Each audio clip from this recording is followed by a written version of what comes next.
Hello বন্ধুরা, এই দেখো আবারও চলে এলাম একটা ব্লগ ভিডিও নিয়ে। এই দেখো আজকে করব একটা রেসিপি। এটা এক সপ্তাহ আগেকারই ভিডিও, কারণ এখন আমাদের নিরামিষ চলছে। এই দেখো নিয়ে নিয়েছি গলদা চিংড়ি দিয়ে আজকে কিন্তু রেসিপিটা বানাবো। চলো তাহলে তোমাদেরকে দেখাই কি কি দিয়ে বানাবো। এই দেখো প্রথমেই দেখিয়ে দিলাম মাছগুলো, তারপরে এই যে এখানে নারকেল ভাঙছে। আজকে করব কিন্তু নারকেল দিয়েই গলদা চিংড়ির মালাইকারি। আর এই দেখো নারকেলগুলো কেটে নিয়েছি ছোটো ছোটো করে, দিয়ে এই শিলনোড়া এখন ভালো করে থেতো করে এটা নারকেলটা বেটে নেব। বেটে নিয়ে আমি দুধটা বের করে নেবো নারকেলের। আর এই দেখো চিংড়ি মাছটা আমি ভেজে নিচ্ছি।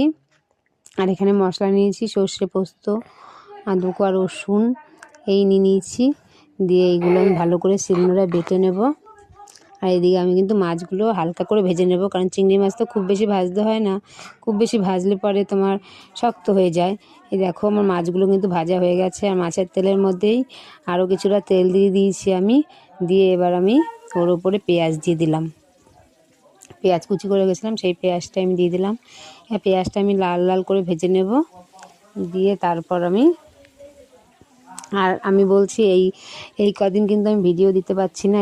আমাদের এই গলদা চিংড়িটা করেছিলাম সেই দিনই আমাদের লাস্ট মাছ খাওয়া হয়েছে, কারণ আমাদের একজনের জ্ঞাতি মারা গেছে। এর জন্য আর এই কদিন নিরামিষ, তাই এই কদিন ভিডিও দেওয়া হয়নি রেসিপি। তাই আজকে মনে করলাম আজকে দিই। আর দিয়ে দিয়েছি ওই দেখো পেঁয়াজটা ভাজা ভাজা হওয়ার পর কিন্তু আমি টমেটো কেটে রেখেছিলাম, সেই টমেটোটাও দিয়ে দিয়েছি। টমেটোটা একটু ভাজা ভাজা হবে, এই পেঁয়াজের সাথে একবারে করে নেব। আর ওই যে দেখলে আমি মশলাটা বেটে রেখেছিলাম, পোস্ত সর্ষে আর লঙ্কার গুঁড়ো দিয়ে দিয়েছি, হলুদ দিয়েছি। এই দিয়ে এখন মশলাটা ভালো করে আমি কষিয়ে নেব। দিয়ে মশলাটা যতক্ষণ না ভালো করে তেল ছাড়ছে ততক্ষণ আমি মশলাটা কষিয়ে নেব। আর তোমরা কে কীভাবে মালাইকারি করো আমাকে অবশ্যই কমেন্টে জানিও। এই দেখো আমি নারকেলটা কিন্তু দুধটা বের করে নিয়েছি। এটা আবার একটু ভালো করে একটু ছেঁকে নিয়ে তারপরে আমি দেবো। নারকেলের ছিবড়াগুলো কিন্তু আমি দেবো না এতে। আর ওইখানে ওই দেখো মাছ আর মাছের পা ছিল, পাগুলো আমি ভেজে রেখেছিলাম। দিয়ে এই দেখো আমি নারকেলের দুধটা কিন্তু দিয়ে দিলাম। মশলাটা আমার কষিয়ে গেছে সুন্দর করে। দিয়ে এই দুধটা দিয়ে দিলাম। আর তার মধ্যেই আমি পরিমাণ মতন জলও দিয়ে দেবো। এইটা তো আর ঝোল ঝোল হবে না, একটু গা মাখা হবে। এই দেখো দিয়ে দিয়েছি পরিমাণ মতো জল।